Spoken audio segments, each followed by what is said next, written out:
Sudah. Siap. Bismillahirrahmanirrahim. Assalatu wassalamu ala Rasulillah Sayyidina Muhammad ibn Abdullah wa alihi wa man wala. Sekalian, hadirin dan hadirat yang dimuliakan Allah Subhanahu wa taala. Assalamualaikum warahmatullahi taala wabarakatuh. Alhamdulillah, kita baru saja membaca doa Jausanul Kabir, doa-doa yang dalamnya penuh dengan an-nida, panggilan-panggilan kepada Allah Azza wa Jal, 1000 panggilan buat Allah. Dan diutamakan bagi kita di malam-malam layali Ramadan, terutama pada malam-malam ganjil di bulan Ramadan, untuk membaca doa-doa seperti itu. Alhamdulillah, kita sudah membacanya. Semoga kita mendapatkan rahmat Allah dan ampunan Allah di malam-malam mulia. Amin. Amin. Rabbal alamin. Ikhwan sekalian, di malam, sekarang kita di malam 19. Malam 19 Ramadan merupakan satu malam yang tidak mungkin dilupakan bagi pecinta Nabi dan keluarganya yang suci.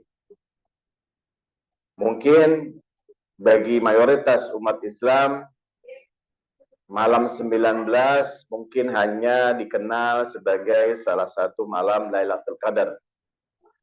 Tetapi bagi para pecinta Ahlul Bait alaihi wassalatu wassalam, malam itu menjadi malam yang penting karena peristiwa yang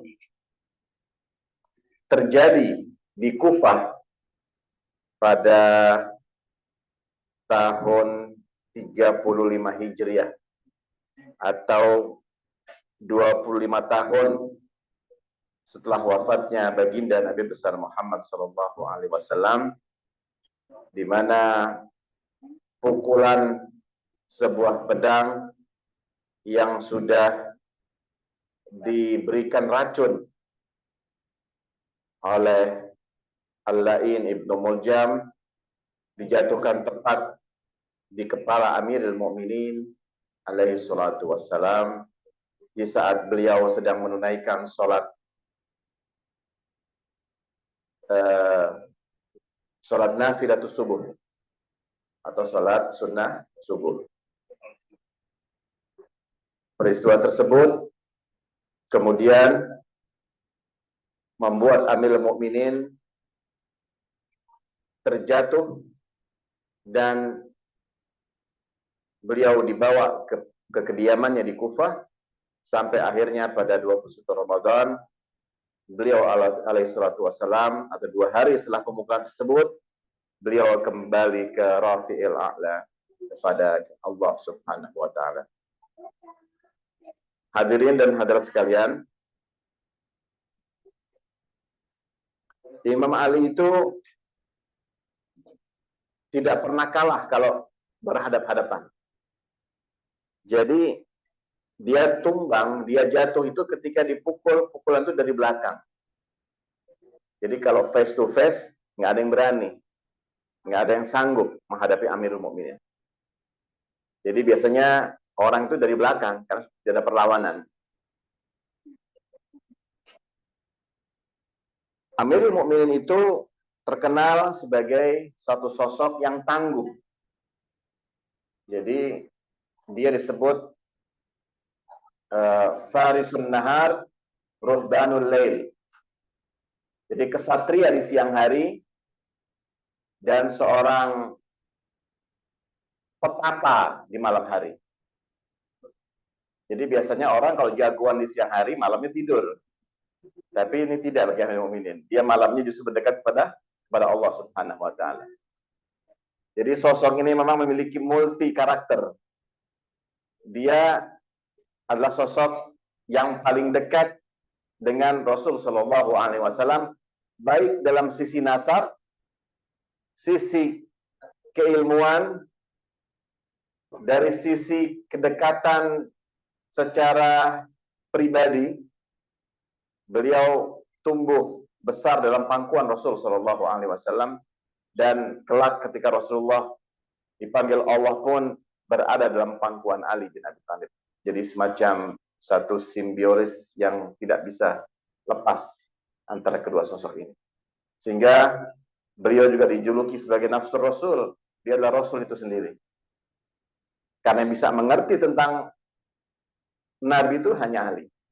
Sehingga ada satu sabda Nabi Shallallahu Alaihi Wasallam mengatakan, Ya Ali, la ya'rifullaha, la ya'rifuka ilallah, ila ana wallah, awallahu wa ana.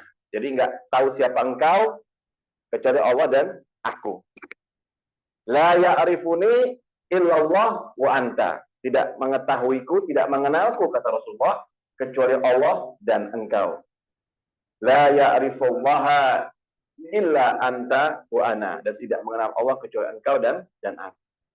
Jadi dari sini bisa kita bayangkan Rasulullah merupakan orang kedua di dalam kehidupan Nabi Shallallahu Alaihi Wasallam, bukan kehidupan keseharian, tapi hubungannya dengan Allah Subhanahu Wa Taala. Baru-baru ini dan sampai hari ini, itu salah satu stasiun televisi yang berpusat di London, tapi pemiliknya milik Saudi Arabia, NBC. Jadi bermarkas di London. Menayangkan sinetron berjudul Muawiyah bin Abi Sufyan. Sinetron itu diputar pada Ramadan tahun ini dan menimbulkan reaksi yang cukup luas di kalangan muslimin di negeri-negeri Arab atau sekitarnya, dari kalangan Sunnah sendiri maupun dari kalangan Syiah. Bahkan Darul Ifta Al-Azhar Mesir itu mengeluarkan fatwa haram terhadap menonton sinetron Muawiyah karena dianggap penuh dengan hal-hal yang berbau, yang mungkin penyelewengan sejarah. Persisnya nggak tahu kenapa. Kita juga belum menonton, baru cuma cuplikan-cuplikannya aja. Sinetron itu sebenarnya sudah digarap sejak COVID, sejak awal pandemi COVID. Tapi baru ditayangkan tahun ini. Katanya nilai film tersebut itu mencapai 100 juta US dollar. Dana terbesar dari Saudi Arabia, sebagian dari United Arab Emirates. Pertanyaannya, kenapa harus mengeluarkan segitu banyak uang untuk menggambarkan sosok Muawiyah bin Abi Sufyan?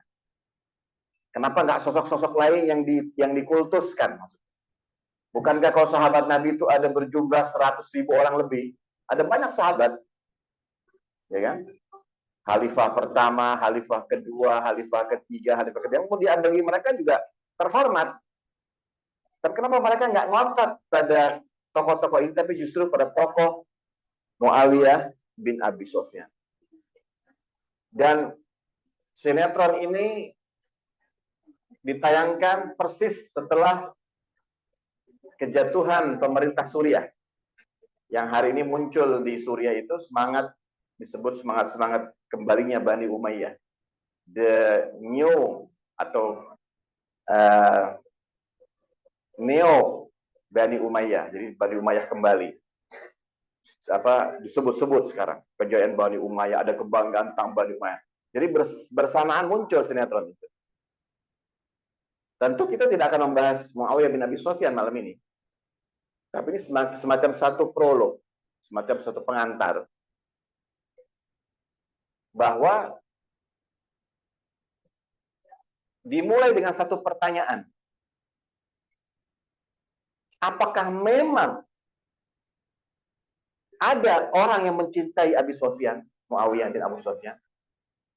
Apakah ada Apakah benar ada kelompok yang mencintai Muawiyah, Yazid, Bani Umayyah, wa amsalih, dan orang-orang seperti mereka? Sesungguhnya ada apa tidak dalam Islam itu? Baik dalam sudut pandang sejarah masa lalu maupun hari ini. Kalau kita katakan pecinta Nabi, banyak pecinta Nabi. Pecinta Ahlul Bait, banyak pecinta Ahlul Bait. Tapi kalau ada pecinta Muawiyah, pecinta Yazid, Bani Umayyah, ini pertanyaan harus dijawab. Apakah sesungguhnya ada? Bukankah pembuatan sinetron atau film seri yang sedemikian dahsyatnya itu, dengan anggaran yang luar biasa itu, menunjukkan kecintaan mereka kepada Muawiyah? Apakah itu suatu bukti yang bisa dibantah? Apakah itu sebuah bukti yang menunjukkan memang ada pecinta-pecinta mereka? Jawabannya adalah tidak ada pecinta Bani Umayyah. Tidak ada pecinta Muawiyah, tidak ada pecinta Yazid, tidak ada pecinta Marwan ibn Hakam, tidak ada pecinta Amr ibn As, tidak ada pecinta Abdul Malik bin Marwan. Seluruh Bani tidak ada yang mencintai mereka. Yang ada adalah pembenci-pembenci Ahlul Bait. Yang kebencian kepada Ahlul Bait, dia mengangkat tokoh-tokoh yang dalam hidupnya memerangi Ahlul Bait. Enggak ada. Pernah ada orang mau datang ziarah dari jauh. Saya mau ziarah ke makam Muawiyah karena rindu dengan Muawiyah. Enggak ada. Makam Muawiyah Damaskus sampai hari tidak ada yang menziarahinya. Bukan Syiah, Sunni pun tidak menziarahinya. Ulama-ulama mereka tidak menziarahinya. Apakah Sunni itu membenci Muawiyah? Tidak membenci Muawiyah. Mereka punya kaidah dalam mazhab mereka, sahabat itu semua udul. Sahabat itu semua bisa dipercaya. Jadi walaupun dia minum khamar, dia berzina, dia membunuh, tetap sahabat kalau di atas. Itu kaidah dalam mazhab Ahlus Sunnah. Walaupun mereka sebut taruh di atas kepala, mereka hormati, tapi tidak ada satu langkah pun yang sampai yang mau menziarahi makam-makam tokoh-tokoh seperti Bani Umayyah. Tidak ada. Tidak ada itu. Sejarah itu. Kalau dibalik makam-makam Ahlul Bait alaihi wassalatu wassalam, dimanapun dimakamkan, jauhkah dia, kondisinya susahkah, sulitkah masuknya, jauh, keadaan perang, keadaan tetap didatangi. Kenapa? Karena ada kecintaan. Ini sesuatu yang berbeda sebenarnya, jauh. Jadi kalau ada hari ini tokoh, seorang ustadz, seorang kiai, seorang alim, ulama membela Muawiyah mati-matian, bisa dipastikan dia tidak pernah ziarah ke Muawiyah. Tidak pernah ziarah. Atau dia minta doa sama Allah, ya Allah berikan aku syafaat Muawiyah. Tidak pernah. Jangan pernah. Pembelaan dia kepada Muawiyah semata-mata karena ada kebencian kepada Ahlul Bait Nabi Sallallahu. Jadi nggak bisa menyudutkan yang sana, diangkatlah tokoh-tokoh yang memusuhi mereka. Ini merupakan pola yang terjadi sejak zaman dahulu. Bukan hari ini. Kenapa kecintaan hanya pada Ahlul Bait? Karena doa Nabi Ibrahim. Nabi Ibrahim itu ketika menitipkan Hajar dan Ismail yang masih kecil, dibawa pergi ke Mekah, dan Mekah dulu hanya sebuah lembah yang tidak dilalui orang. Sekali-sekali ada kafilah lewat, ibaratnya. Kalau sekarang tuh sekali-sekali ada mobil angkot lewat. Ya antah berantah, negeri entah berantah. Dititipkan Hajar dan Ismail, perintah Allah. Bawa anakmu, istrimu ke tempat ini. Perintah Allah. Dan diabadikan dalam Al-Quran ketika Nabi Ibrahim berdoa, ya Allahumma ij'al afidatan nasa tahwi ilaihim. Ya Allah, jadikanlah hati-hati manusia condong cinta kepada mereka ilaihim. Jadi doanya Nabi Ibrahim ini, kecintaan itu hanya ada pada anbiya, pada rasul, dan kepada terusannya, kepada sambungannya. Ada kecintaan. Ada orang ziarah makam Nabi, makam Rasul Fulan, diziarahi orang, walaupun sudah berabad-abad. Kenapa ada kecintaan? Allah hadirkan kecintaan kepada hatinya orang-orang mukmin. Ini menjadi pembeda.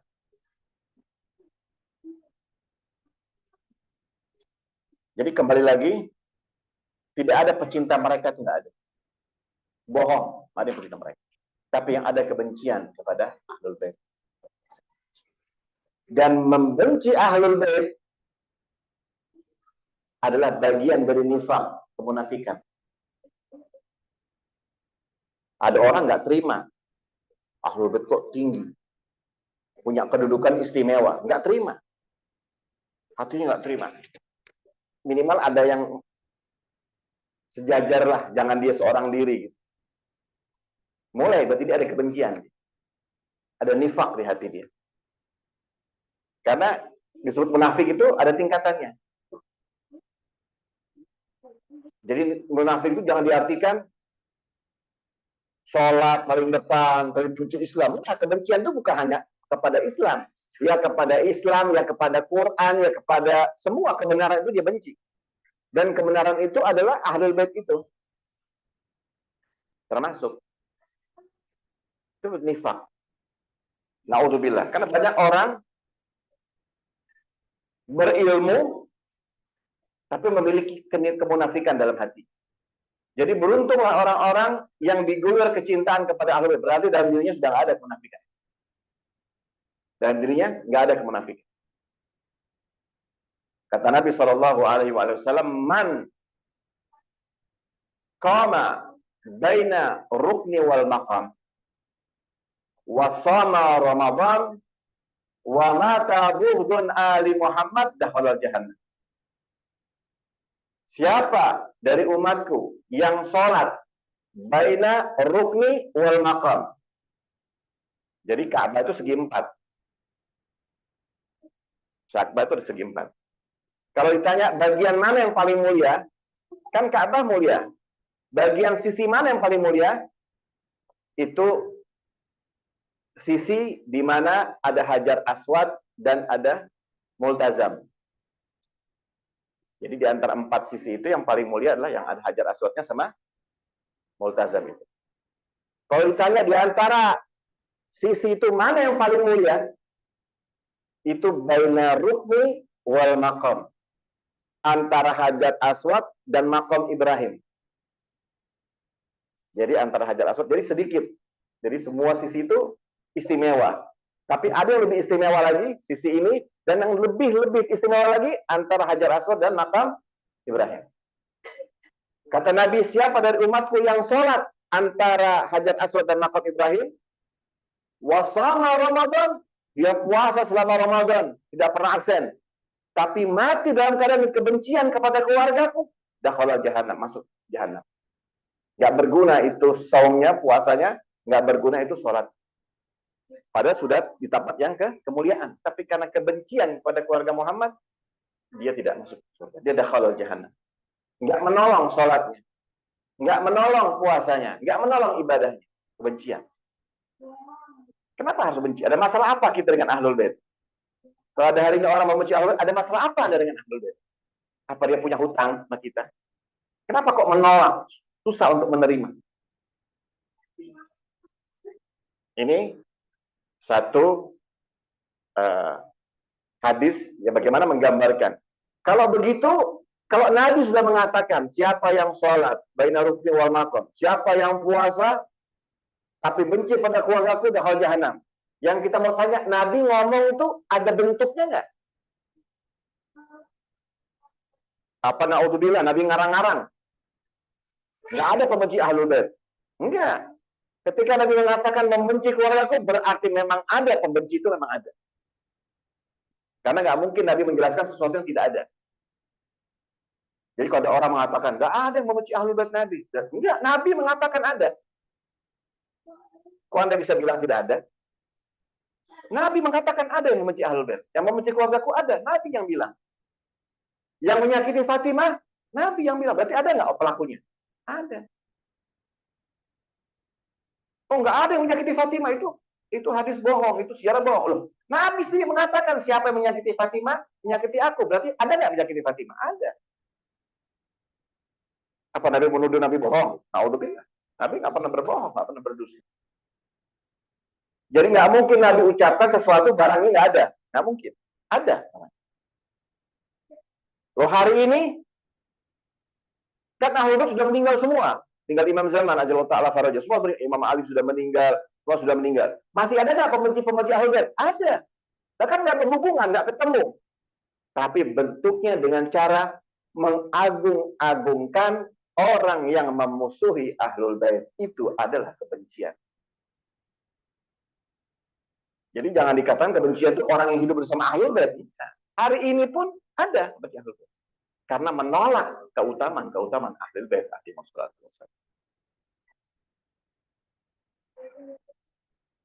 Maka itu salah satu kemuliaan orang-orang yang sudah mengenal Nabi, mengenal keluarga Nabi, dan sudah diguyur kecintaan Nabi dan keluarganya, maka orang itu dipastikan tidak ada nifak dalam dirinya. Dan kita beruntung semua karena sudah ada nifak dalam diri kita. Kita tersaring tanpa nifak. Hingga kita perbaiki ibadah kita, hingga perbaiki akhlak kita, perbaiki muamalah kita. Kenapa? Karena masalah besarnya sudah nggak ada di kita. Ibarat mobil mau mudik, udah mesinnya diperiksa bagus, ya kan? Bannya bagus, bahan bakarnya cukup, tinggal jalan, udah, tinggal jalan, tinggal pengendaranya istirahat yang cukup, makan yang cukup, jangan ngantuk di jalan. Intinya apa? Fasilitas sudah tersedia, tinggal tancap gas, cari waktu yang tepat. Ibaratnya seperti itu. Kembali kepada kita sudah punya fasilitas semua. Tinggal kita mau menjadi orang-orang pilihan atau bukan orang-orang pilihan. Ini penting. Nah, kembali kepada Amirul Mukminin Ali bin Abi Thalib. Satu kali Rasul Shallallahu Alaihi Wasallam mengetok rumah Ali. Dia ketok rumah Ali. Tentu rumah Ali ya rumah Fatimah, putrinya. Rasulullah itu kalau ketuk rumah putrinya ya. Rumah menantu dan putrinya.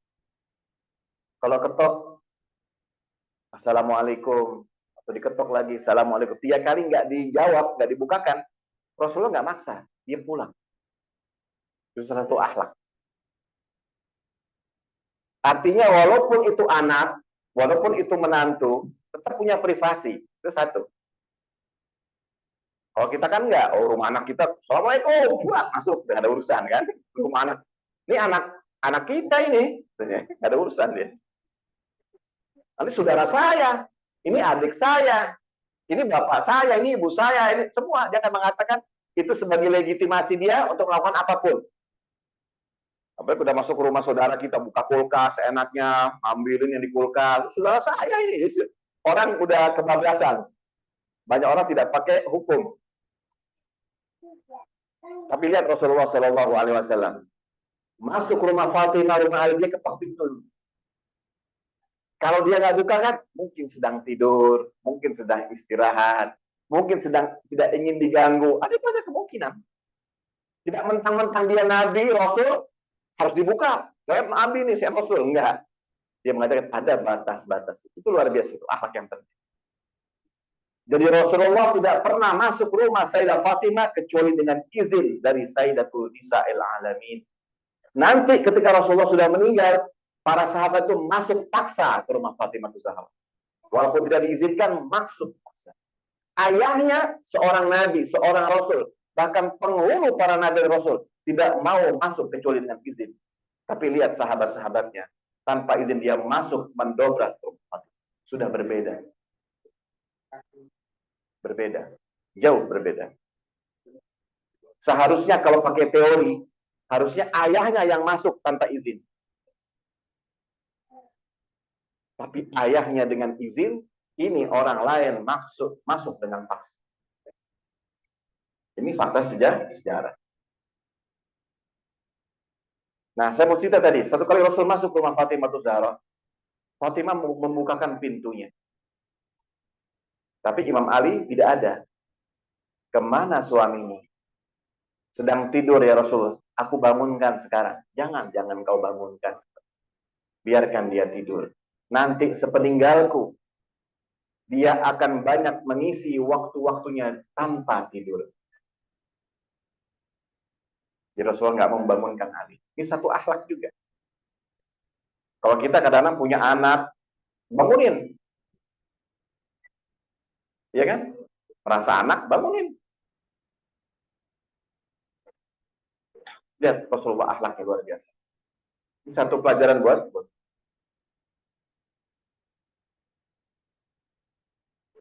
Dan Rasulullah itu dan Imam Ali bin Abi Thalib sama. Itu kalau punya sendal, sendalnya itu udah penuh dengan jahitan, tambalan. Kalau kita kan sendal rusak kan paling sekali aja kayak tukang sol. 2 kali buang udah beli baru. Punya duit berapa sih? 100.000, 200.000, 500.000, ada uang bisa beli. Rasulullah itu digambarkan sendalnya penuh dengan tambalan. Kalau putus dijahit lagi. Putus lagi dijahit lagi sehingga sendalnya penuh dengan tambalan. Dan Imam Ali pun demikian dalam riwayat hidup itu demikian. Imam Ali itu sendalnya penuh dengan tanah sehingga Imam Ali mengatakan apa? Aku malu. Sampai aku malu. Sendalku penuh dengan tambalan. Sudah tambal ditambal lagi. Tambal lagi dan seterusnya. Sampai aku ini malu. Dan kalau sudah urusan kaki, kan sendal ini kan properti kita yang paling hina. Kan diinjak-injak. Bukan baju masih terhormat. Dijemur rapi, ditaruh, dipakai gantungan, masuk lemari. Kalau sendal sepatu ini kan diinjak-injak. Properti kita yang paling rendah itu ya sendal atau sepatu itu paling rendah. Kotor, diinjak-injak. Dan Rasulullah kalau putus sendalnya, dia tidak pernah suruh orang untuk jahitkan ke sendal. Beda kalau baju. Beda kalau celana kuda. Beda kalau tongkat misalkan. Rasulullah minta ambilkan tongkat, suruh Bilal, tolong ambilkan tongkatku.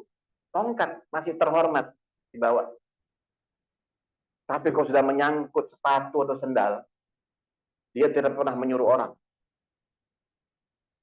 Kalau putus sendalnya, dia jahit sendiri.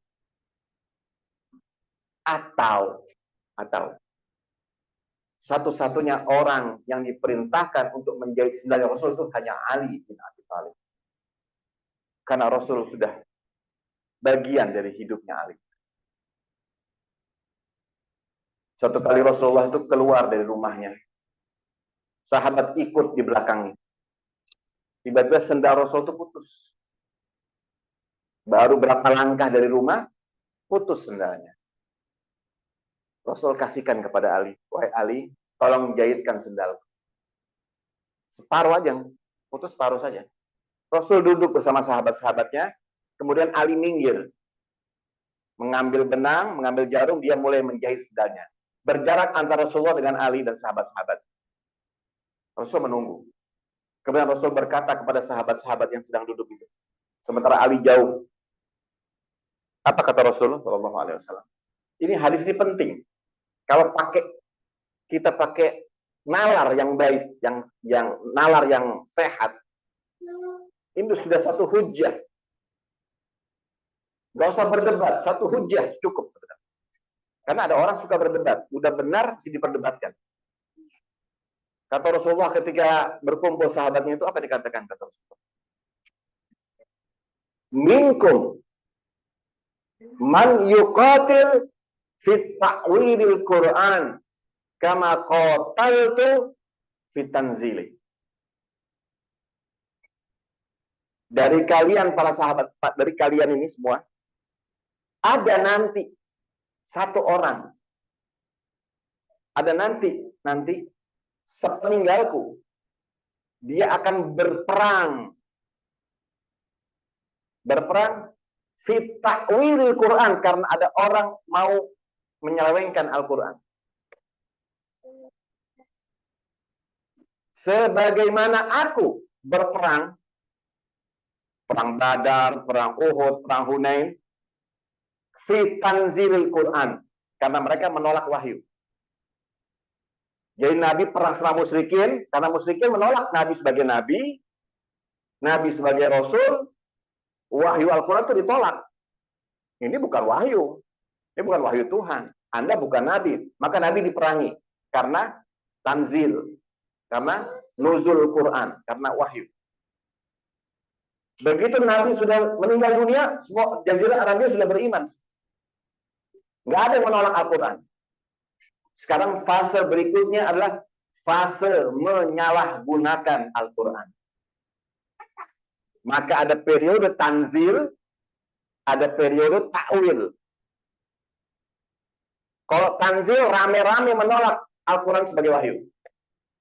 Itu disebut musyrikin, kafirin. Mereka yang membenci, memerangi Rasulullah. Tapi ada fase kedua, fase ta'wil. Fase ta'wil itu apa? Al-Qurannya sudah terima, tapi sekarang menyalahgunakan Al-Quran untuk kepentingan dirinya atau kepentingan dunianya. Repot kalau yang kedua ini. Kenapa? Perangnya pakai takbir, Allahu Akbar. Yang sini Allahu Akbar, yang sana Allahu Akbar. Yang sini sholat, yang sana sholat. Yang sini puasa, yang sana puasa. Ukuran kebenarannya yang mana? Sama-sama muslim, sama-sama sahabat, sama-sama orang baik semua. Kenapa mereka berperang? Karena takwilul Quran. Karena ada penyalahgunaan pemahaman Al-Quran.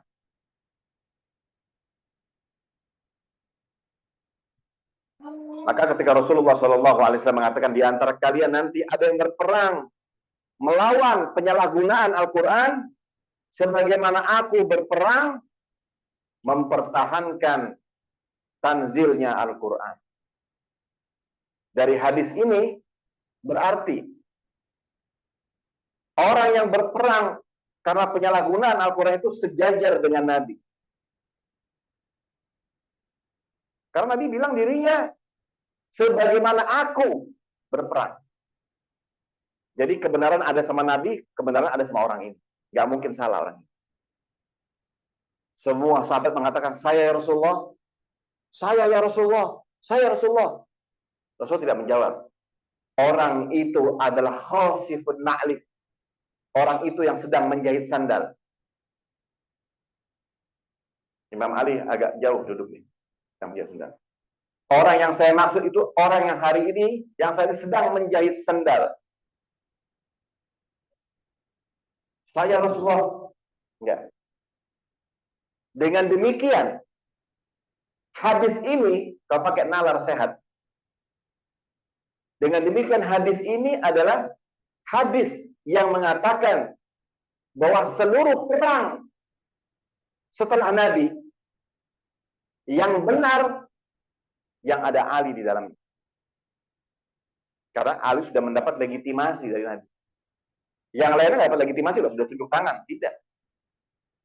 Ada banyak perang. Tapi yang mendapat legitimasi kebenaran, yang orang itu sedang menjahit sendal. Dari sini kita bisa ambil satu kesimpulan. Apa kesimpulannya? Sebenarnya nggak perlu lagi memperdebatkan siapa lawan Ali. Siapapun lawan Ali, Ali adalah yang benar. Mau dia melawan istri Nabi, mau melawan sahabat Nabi, mau melawan tetangga Nabi, mau melawan siapapun, dia pasti berada pada pihak yang salah. Ali lah yang benar. Karena legitimasi dari Nabi. Tapi berlangsung waktu, berlangsung zaman, berlangsung tahun, kemudian umat Islam terombang-ambing siapa yang benar, yang sini atau yang sana. Sampai hari ini, sehingga ada kaidah umum yang dipakai. Dipakai kaidah umum. Apa yang terjadi di antara sahabat, diam. Jangan membuka-buka sejarah kelam.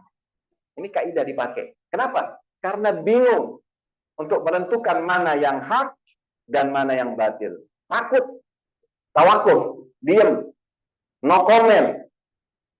Jangan bicara. Hati-hati, bisa diam semuanya. Hormati semua. Padahal Nabi sudah kasih legitimasi. Disuruh diam ini ikut siapa? Ikut Nabi bukan, ikut sahabat juga bukan. Jadi buat kaidah baru. Kaidah yang sudah ada, singkirkan. Buat kaidah baru. Tidak ada kebingungan. Sebenarnya butuh hati besar. Hati yang legowo. Kebenaran itu seterang matahari di siang hari. Nggak usah diperdebatkan. Anda boleh bertanya 1, 2, 3. Ketika sudah semuanya cukup syarat dan persyarat itu, Anda sudah selesai. Mau ditanya sampai kapan? Sampai mati nanya terus. Apakah demikian sulitnya kebenaran itu? Perlu berdebat bermalam-malam, berhari-hari, bertahun-tahun, menghabiskan hidup, waktu hidup, semuanya habis. Sampai akhir hidup, nggak selesai juga. Enggak. Kebenaran nggak serumit itu. Nggak sejelek itu kebenaran itu. Kebenaran itu satu suara. Dia besar, tampak. Dia kokoh.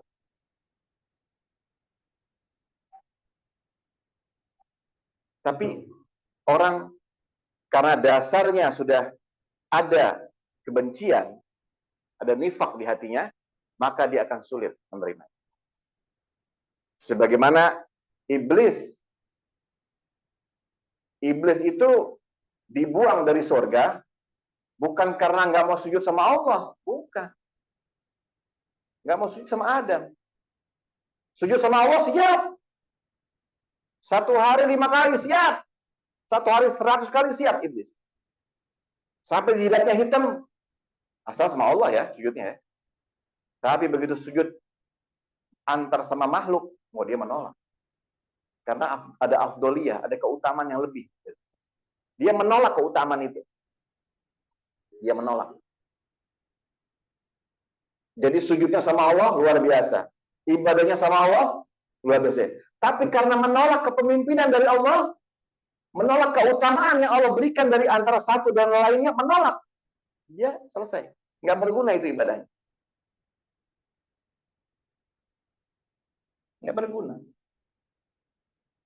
Kalau iblis yang sudah 6.000 tahun beribadah nggak berguna, apalagi kita. Boro-boro ribuan tahun. Umur kita pun hanya berapa? Kurang dari 100 tahun. Dan itu pun tidak kita gunakan untuk ibadah. Untuk itu, saya mau ambil satu riwayat. Riwayat ini salah satu peristiwa terjadi setelah terbunuhnya Amirul Mukminin alaihissalatu wassalam. Setelah terbunuhnya Amirul Mukminin kan kehalifan dipegang oleh putranya Imam Hasan. Imam Hasan hanya bertahan kurang dari 6 bulan. Tidak genap 6 bulan. Akhirnya kekuasaan diambil alih oleh Muawiyah di Syam. Nah, Muawiyah ini membangun satu kerajaan besar. Kekuatannya adalah pada fulus. Kekuatannya uang. Membeli kesetiaan itu dengan uang. Dengan iming-iming, jabatan, uang. Praktek-praktek jelek itu sudah dimulai dari Muawiyah. Jadi kalau hari ini kita lihat politik kita misalkan membeli kesetiaan orang dengan uang, itu sudah praktekkan Muawiyah sudah sejak dulu. Mimbar-mimbar masjid digunakan untuk menyerang lawan-lawan politiknya. Jadi masjid digunakan untuk kampanye misalkan. Kalau kita di sini ribut, masjid digunakan rumah ibadah kampanye. Itu sejak zaman dulu. Muawiyah pakai itu masjid untuk kampanye dia. Ya, artinya untuk menjatuhkan lawan politiknya dengan menggunakan mimbar masjid. Imam Ali itu dilaknat di mimbar-mimbar Gadungan selama lebih dari 70 tahun. Bahkan lawannya bisa 90 tahun. Khotib-khotib yang naik mimbar Jumat misalkan, harus mencaci maki, melaknat Ali, harus khotib. selama puluhan tahun. Padahal Nabi itu meninggalnya baru. Ini bukan peristiwa terjadi ribuan tahun setelah Nabi wafat, baru kemarin Nabi. Kuburnya belum kering ibaratnya. Sudah perubahan dahsyat. Maka ada satu hadis Nabi terkenal. Diyakini kesahihannya kedua belah pihak. Kalau engkau lihat Muawiyah naik mimbarku, bunuhlah dia. Kata Nabi, kalau lihat Muawiyah naik mimbarku, bunuhlah dia. Fitnah itu berasal dari mimbar itu. Ketika Muawiyah menenteng gamisnya Utsman, bajunya Utsman bin Affan yang penuh dengan darah, lalu melakukan provokasi kepada umat di dalam masjid. Dan dia naik mimbar kan? Kan Muawiyah naik mimbar. Dia menenteng baju Utsman yang sudah penuh darah. Dan di mimbar itu dia memprovokasi orang, kepada orang itu semua ikut memerangi Ali bin Abi Thalib. Kata Nabi, kalau lihat Muawiyah naik mimbar, bunuhlah. Itu waktu peristiwa itu. Dia mulai naik mimbar dengan gamis itu. Kemudian terjadi fitnah besar. Ribuan orang terbunuh. Dan bukan sembarang orang. Kalau sekarang orang pakai bom konvensional, sekian ton dari udara, seperti di Gaza atau di Lebanon, jatuhkan bom, sekian puluh orang mati. Jatuhkan bom, sekian ratus orang mati. Ini ribuan orang mati dengan pedang, bayangkan. Bukan dengan bom. Kalau ada pasukan itu kumpul di atas bom, mati ribuan orang. Kan hanya beberapa bom aja kan. Ini matinya bukan dengan bom, mati dengan pedang. Bapak lihat bagaimana hebat peperangan itu, ribuan orang mati. Berapa kali pukulan bisa membunuh ribuan orang. Betapa dahsyatnya perang itu. Tahu banyak darah itu di jalan.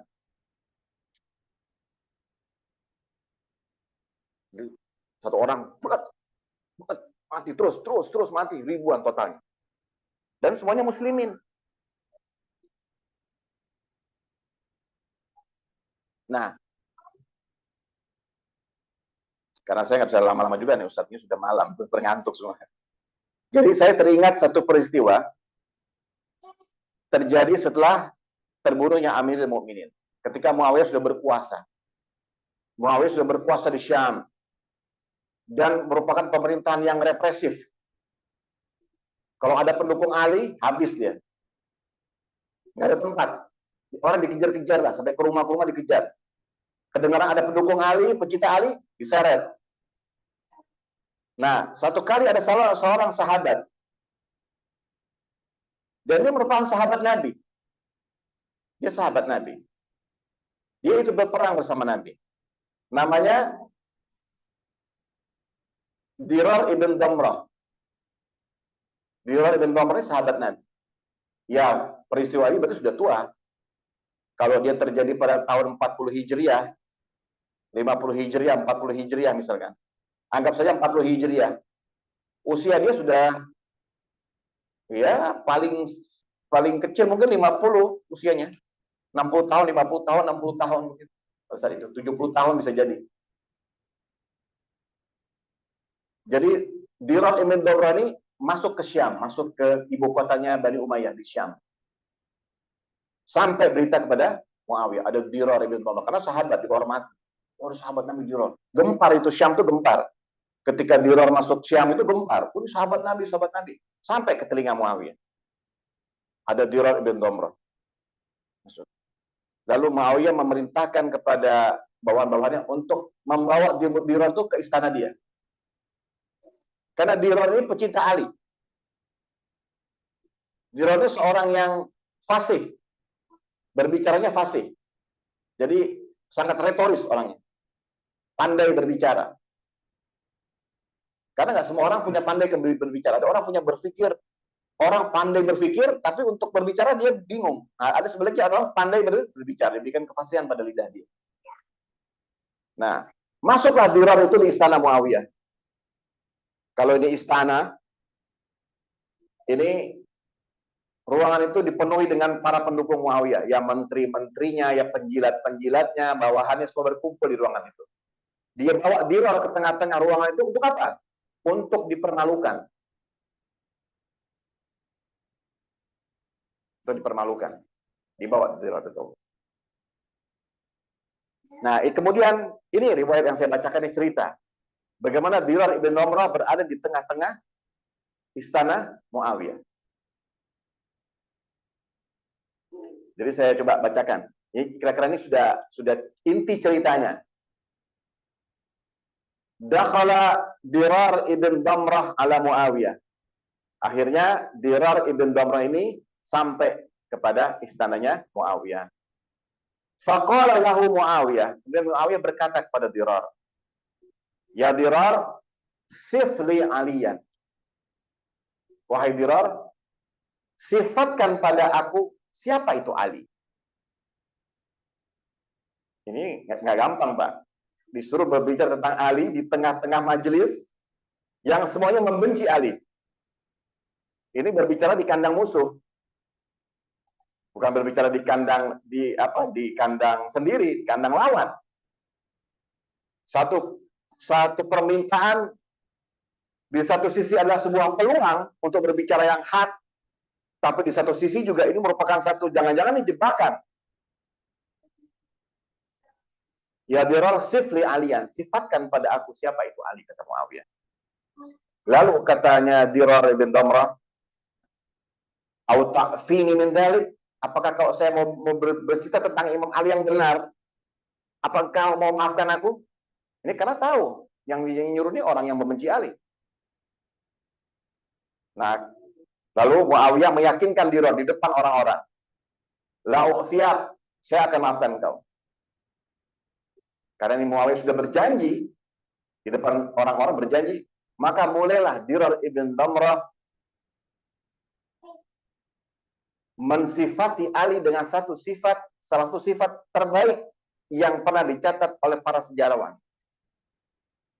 Karena Dirar ibn Damrah mensifati Ali itu secara irtijali, secara spontanitas. Jadi nggak pakai mikir. Kalau saya berbicara sekarang nih, saya mikir dulu apa yang saya bicara. Ini nggak pakai mikir, dia spontan keluar. Ini salah satu penggambaran tentang Ali bin Abi Thalib yang terbaik menurut para ulama yang dicatat oleh sejarah. Mulailah Dirar itu berkata, "Kana wallahi ba'idal muda, syadidul quwa, yaqulu faslan wa yahkumu adlan, wa yatafajjaru al-ilmu min jawanibih, wa tantiful hikmatu min nawahih, yastawhishu min ad-dunya wa zuhratiha, wa yasta'nisul bil-laili wa wahsyat." Dirar mengatakan, Ali adalah wallahi, demi Allah, karena dia adalah sosok yang memiliki seorang visioner, memiliki pikiran yang jauh ke depan. Syadidul quwa, postur tubuhnya itu kuat. Yaqulu faslan, kalau berkata itu detail. Wa yahkumu adlan, kalau dia menjadi hakim, dia selalu berbuat yang adil. Yatafajjarul ilmu min jawanibi, ilmu itu terpancar dari seluruh sisinya. Wa tantiful hikmah min nawahihi, hikmah pun keluar dari sisinya juga. Yastawhishu min ad-dunya wa zuhratiha, dia orang yang menghindar, menyendiri. Yastawhishu min ad-dunya wa zuhratiha, menyendiri dari dunia dan perhiasannya. Enggak mau dunia. Wa yasta'nisul bil-laili wa wahsyati, sebaliknya dia selalu ada di dalam lail, di tengah-tengah malam, dalam kesendiriannya.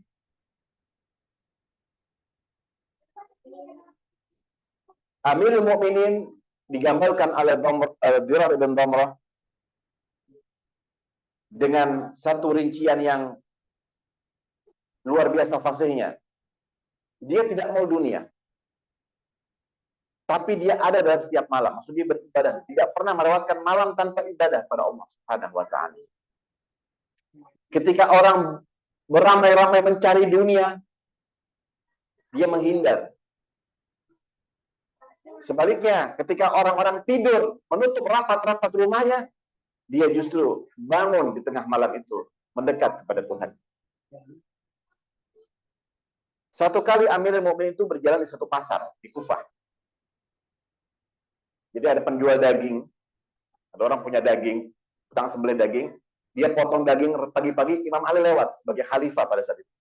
Ya Amirul Mukminin, kamu mau nggak membeli sembelihan saya? Hari ini sembelihanku yang bagus. Mau nggak kamu? Engkau pantas ya Amirul Mukminin untuk mendapatkan daging potonganku hari ini. Kata Imam Ali, aku tidak punya uang untuk membelinya. Penjual itu sedih. Seorang khalifah tidak punya uang untuk membeli daging itu. Lalu si penjual itu mengatakan, ya Amirul Mukminin, ambil saja daging ini dulu. Jangan sampai diambil orang. Engkau ambil saja daging ini, aku bersabar menunggu sampai engkau punya uang dan bayar kepadaku. Nah, si penjual daging ini sudah mau bersabar. Saya mau bersabar, tunggu sampai kau punya uang, tapi ambil dulu daging ini, makan dulu, nikmati dulu. Kalau kau punya uang nanti baru bayar. Saya akan bersabar. Karena orang ini sudah menyebut kata sabar, maka kata Imam Ali, aku lebih bersabar punya uang dulu baru beli dagingmu. Ya, tapi sudah menantang kesabaran. Siapa mau menantang kesabaran Amirul Mukminin? Saya akan bersabar untuk tunggu punya uang dulu baru beli. Jadi nggak mau. Dikasih daging pun nggak mau suruh bayar nanti. Itu menunjukkan bagaimana dia punya karakter. Nah, kembali kepada Dirar ibn Dhamrah ini. Kana wallahi ghaziral adara. Tawilul fikrah. Yuqallibul kafra wa yukhatib nafsa. Yunaji rabbah. Wa yu'jibu minal libasi ma khashan. Wa minat ta'ami ma jashad. Demi Allah, kata Dirar, Ali adalah orang yang paling banyak air matanya, paling deras air matanya. Tawil al-fikrah, pikirannya panjang. Yuqallibul kaffa, membalikkan telapak tangan, ini berdoa. Wa yukhatib nafsa, terkadang mengajak dirinya berbicara. Bukan mengajak Allah berbicara, kadang yukhatib nafsa, mengajak diri berbicara. Wa yunaji rabbah, lalu bermunajat kepada Tuhannya. Wa yu'jibuhu min libasi ma khashan. Dia memilih pakaian-pakaian itu yang kasar. Dia tidak pernah memilih pakaian-pakaian itu yang bagus, yang halus. Wa yu'jibuhu min libasu ma khashan. Wa min at-ta'ami ma jashab. Dan memilih makanannya itu dari yang kering. Jadi Imam Ali kalau makan roti kering itu dicelup ke susu, biar bisa dimakan.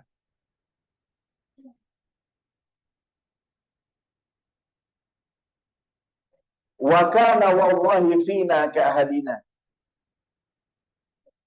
Yudnina idza ataina wa yujibuna idza sa'alna. Wa kunna ma'adului minna wa qurbina minhu la nukallimuhu lihaibati wa la tarfa'u a'yunana ilai li'azamati fa in tabassama fa in mithlu lu'il manzum. Ini Dirar juga luar biasa masuk pada Ali dengan bahasa-bahasa yang indah. Karena wallahi demi Allah, Ali itu dia seperti kita. Dia sama seperti kita. Fina ka'hadina. Di tengah-tengah kita, dia sama seperti kita. Tidak pernah membedakan dirinya. Harus dihormati, harus diutamakan, tidak. Yudnina idza ataina.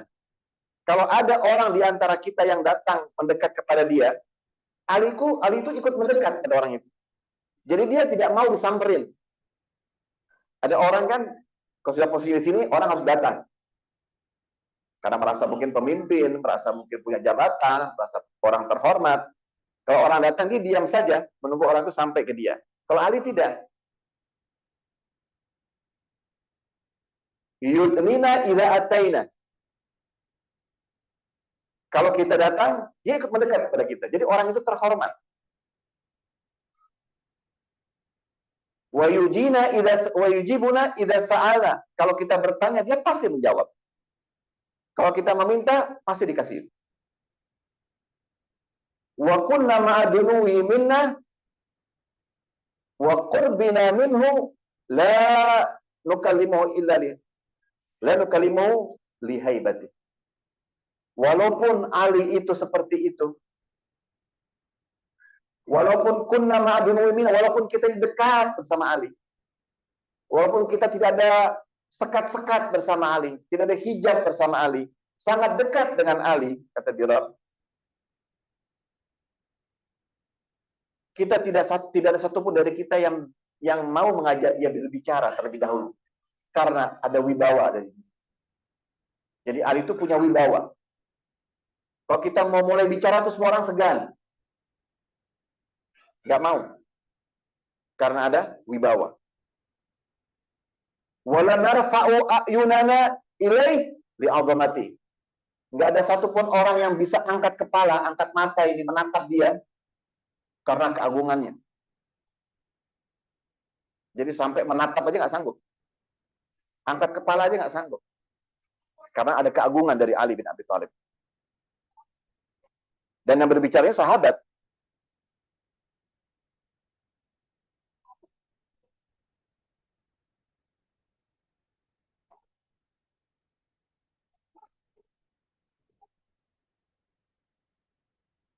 Dalam salah satu dan Ahlul Bait alaihi wassalatu wassalam itu seperti itu. Memang memiliki haibah, wibawa besar para imam itu. Wibawa yang besar. Farasdak Abu Firasdak, seorang penyair. Itu pernah memuji Ali Zainal Abidin dalam satu syairnya. Bait syair yang panjang. Itu dalam satu baitnya saya ingat ada satu kalimat yang disebutkan oleh Farasdak itu, la yukallimuhu illa hina yabtasimu. Gitu ya. La yukallimu illa hina yabtasim.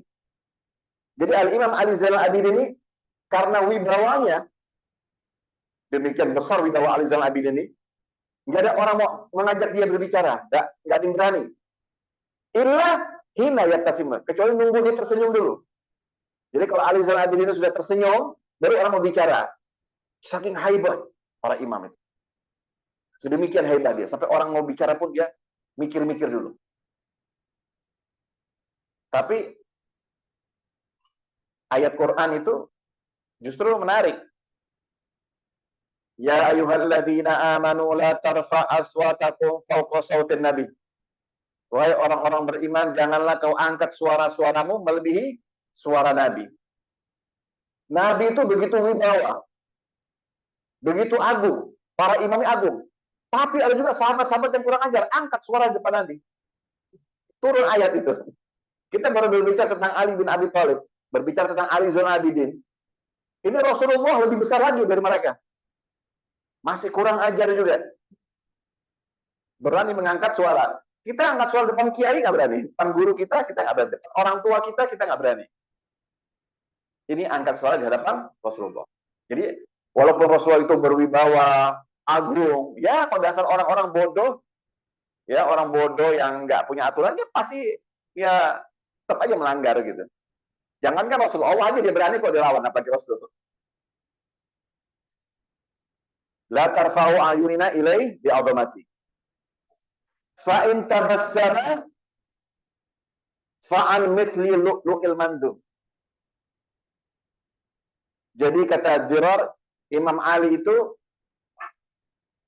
Amirul Mu'minin itu kalau tersenyum, giginya tampak.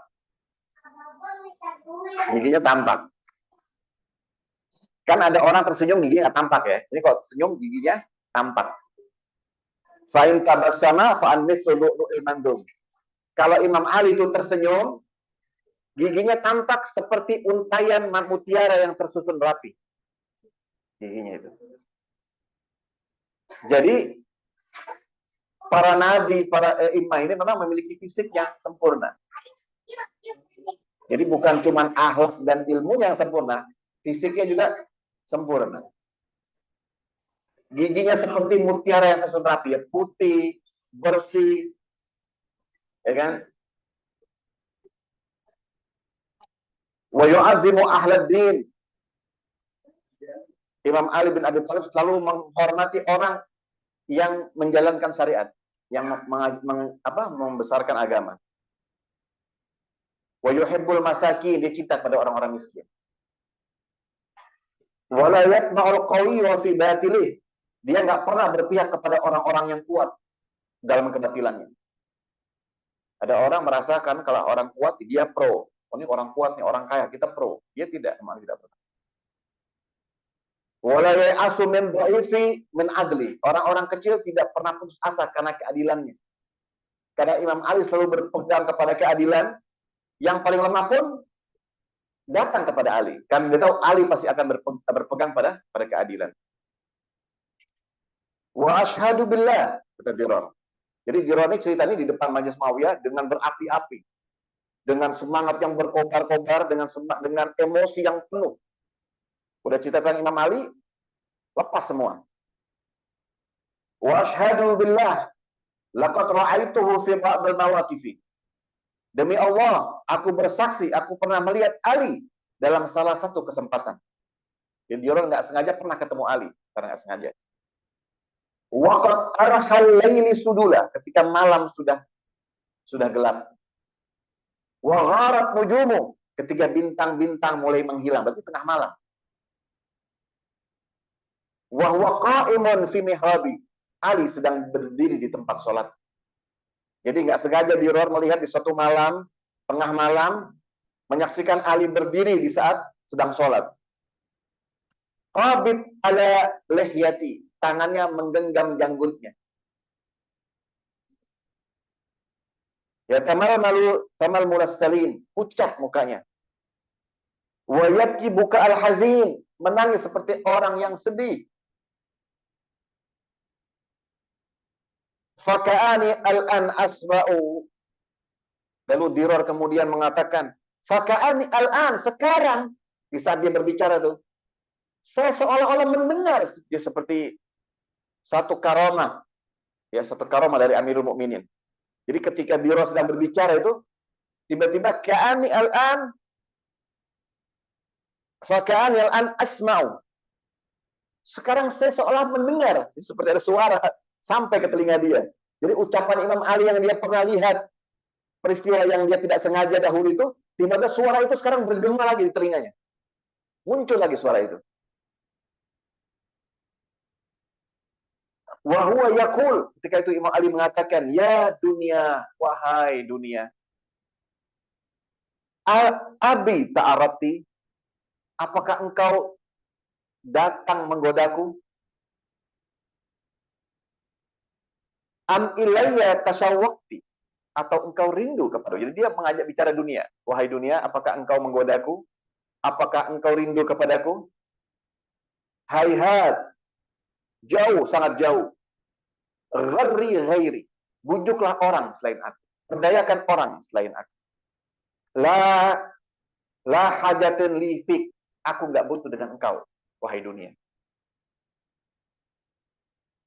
Qad abantuki thalatha, aku udah talak engkau talak 3. La raj'ata li fiha, enggak ada rujuk lagi kepadamu. Fa umruka qasir, usiamu tuh pendek. Wa hatruka yasir, sementara bahaya itu gampang dihadap dia di tengah-tengahmu. Wa amaluka hakir, yang berharap kepadamu tuh hina. Min kilatizat. Oh, yang sedikit bekalnya. Wa bu'das safar, sementara safar perjalanan itu masih jauh. Wa wahsyatit thariq, perjalanan itu masih menyeramkan.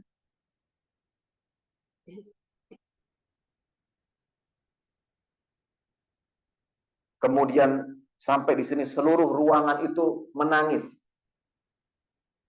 Majelis Muawiyah itu dipenuhi dengan tangisan. Sampai dalam riwayat Dumo Muawiyah ala lihiyat, sampai Muawiyah pun ikut menangis. Wahtanakal kaum bil buka, semua ikut menangis sampai mereka terseduh-seduh. Kemudian berkata Muawiyah, kana wallahi Abul Hasan kadzalik. Memang Ali seperti itu. Jadi ruangan majelis hadirin yang dipersiapkan untuk mempermalukan Dirar, untuk mempermalukan Ali bin Abi Thalib, tiba-tiba berubah. Semua orang ikut menangis,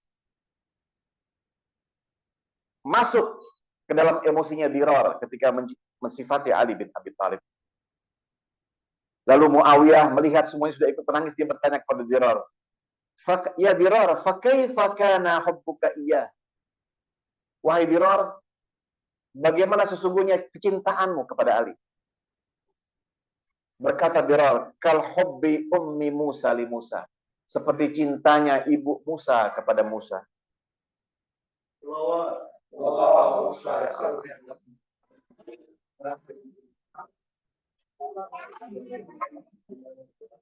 Fa kaifa sabruka anhu ya Dirar?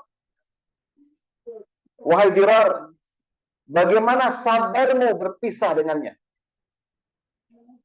Tadi bertanya tentang kecintaan Dirar, sekarang Muawiyah bertanya, bagaimana kesabaranmu berpisah dengan Ali? Wa qala Dirar, berkata Dirar, sabru man zubiha wahiduha ala sadriha. Sabar layaknya dia memiliki sebuah sabar seorang ayah yang anak satu-satunya disembelih di hadapan. Itu kesabaran Dirar berpisah Ali. Dia melukiskan seperti sabarnya seseorang ibu atau seorang anak yang punya anak cuma satu disembelih di hadapannya. Seperti itu sabarnya.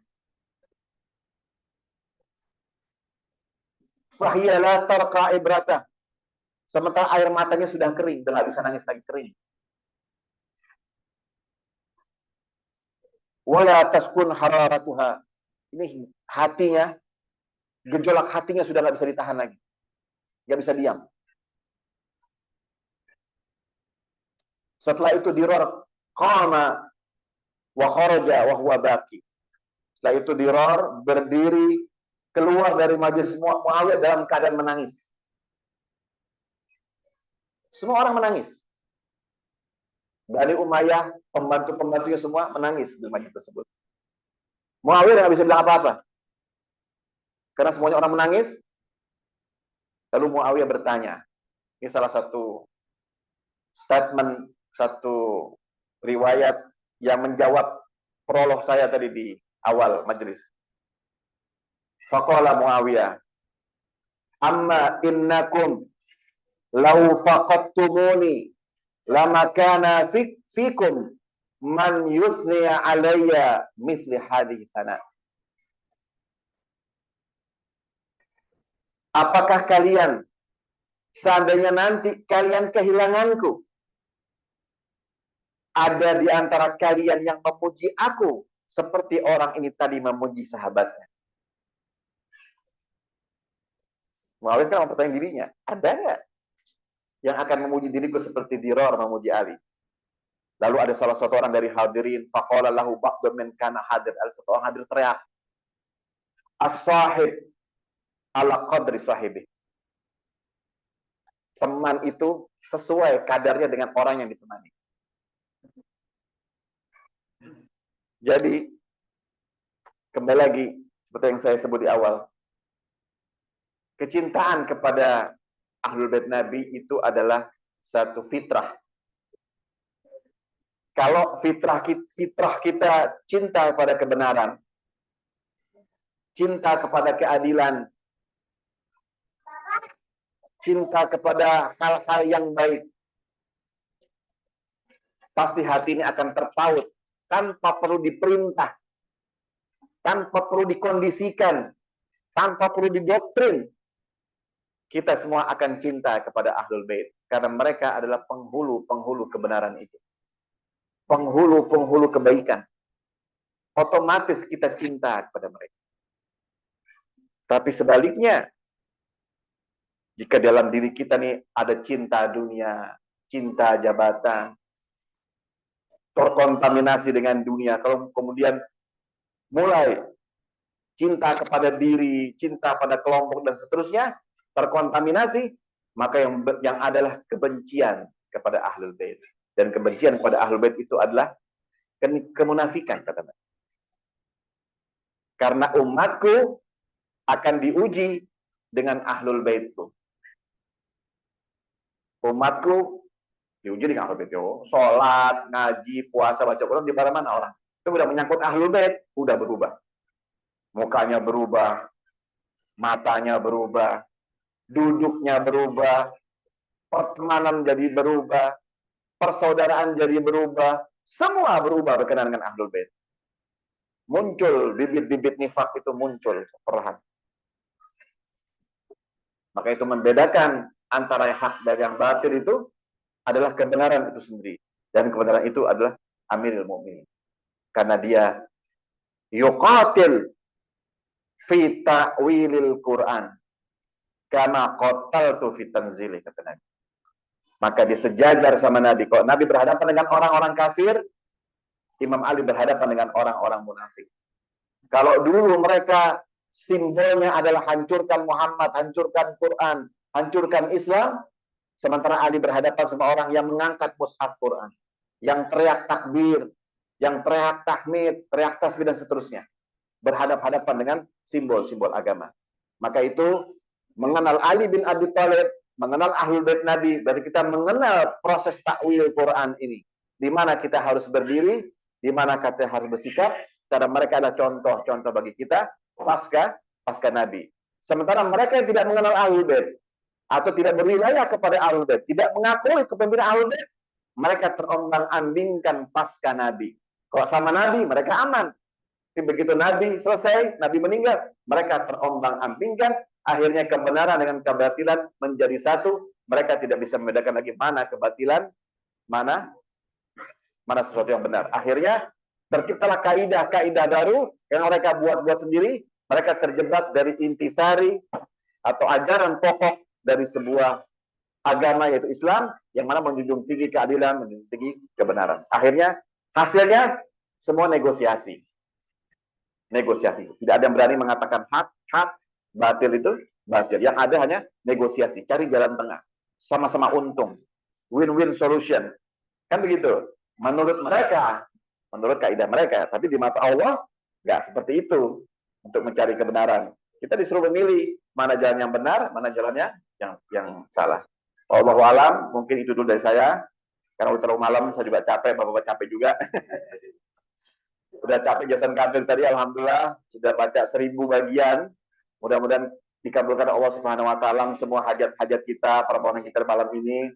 Jadikan malam ini kita ini malam yang penuh dengan ampunan, penuh dengan rahmat, penuh dengan barakah buat kita, buat keluarga kita, buat siapapun dari saudara-saudara kita yang tidak bisa hadir di sini, ikut mendapatkan keberkahan itu. Mungkin sampai itu saja. Wabillahi taufiq wal hidayah. Assalamualaikum warahmatullahi taala wabarakatuh. Waalaikumsalam warahmatullahi wabarakatuh. Satu atas pelaksanaan itu, dan menurut saya mengucapkan kalau tidak ada semampu yang dapat seperti umat kita tapi meskipun tes sampaikan yang dapat didapatkan tentang beliau itu juga tidak mudah, dan saya berterima kasih kepada hadirin kepada Ustaz Faisal Mujibnya, sangat diperhatikan, dan saya juga mungkin riwayat dari sahabat itu sangat lengkap ya tentang imam yang baik. Dan malam yang penuh berkah ini, ya mudah-mudahan ini malam berkah dan kita mendapatkan keberkahan yang melimpah sebagaimana yang dijelaskan dalam Al-Quran. Khairun min al-Isya. Sebagai lebih baik dan lebih baik. Syekh Ismail menjelaskan bahwa satu malam itu utamaannya sama halnya dengan seumur hidup kita. Jadi kita membuat dalam satu malam kebaikan sama dengan sebuah kebaikan seumur hidup. Jika itu bertahan malam kebaikan. Kemudian kita semua ketika bertobat kepada Allah Subhanahu wa berkat malam kebaikan ini tidak diampuni. Amin ya rabbal alamin.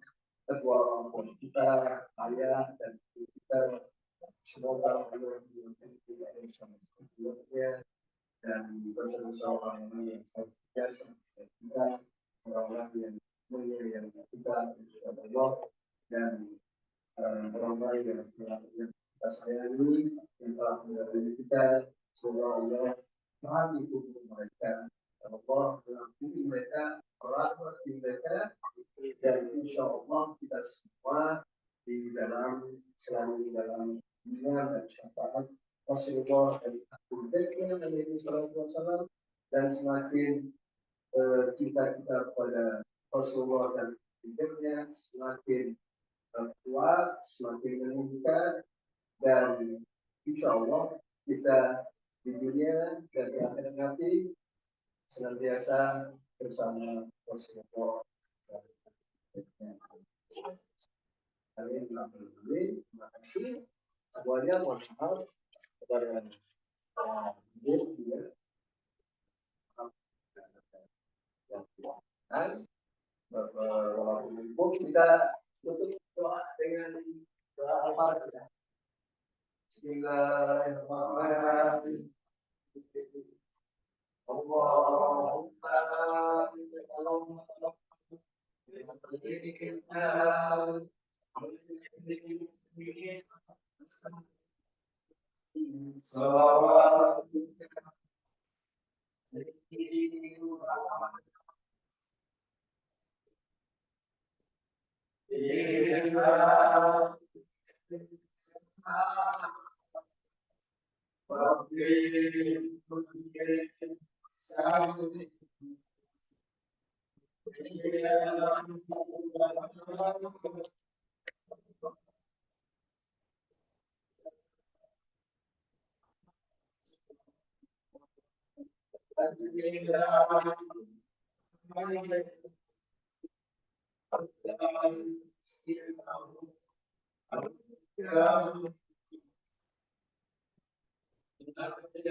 Dengan salawat ala Muhammad wa alihi.